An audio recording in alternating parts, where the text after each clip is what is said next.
Не можеш да спиш, събуждаш се уморен дори след 8 часа в леглото.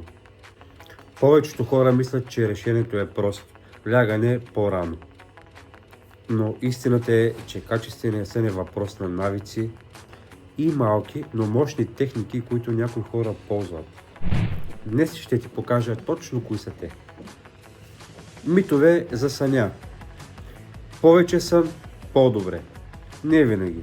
Ако леглото ти е неудобно и имаш лоши навици, не винаги повечето часове сън означават, че си се наспал пълноценно. Втори мит. Кафето след 4 часа не влияе.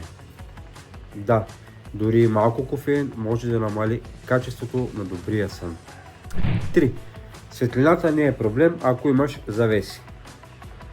Дори малко светлина от телевизор или телефон може да обърка мелатонина. Дишане и релаксация. Техниката 4-7-8. Вдишваш през носа 4 секунди, задържаш 7 секунди, издишаш за 8 секунди. Това успокоява нервната система и помага на мозъкът да се подготви за сън. Съвет. Прави я 1-2 минути преди лягане. Забавя сърдечния ритъм и намалява стрес. Среда и навици. Температура от 18 до 20 градуса е нормално. Тъмнина. Пълна тъмнина или маска за очи помага на мелатонина, хормона на съня. Последните 30-60 минути без телефон, без лаптоп, без екрани. Светлината и стимулите объркват мозъка.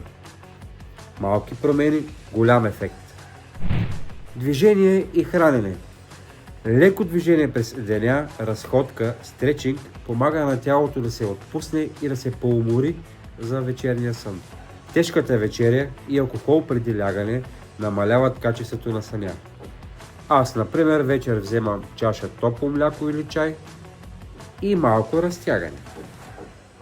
Кратък ритуал за лягане. 5 минути преди легло правя медитация. 5 минути дишане и леко разтягане. Мозъкът ти получава сигнал. Време е за сън. Това е магията преди лягане. И накрая запомни. Среда, ритуал, дишане, навици.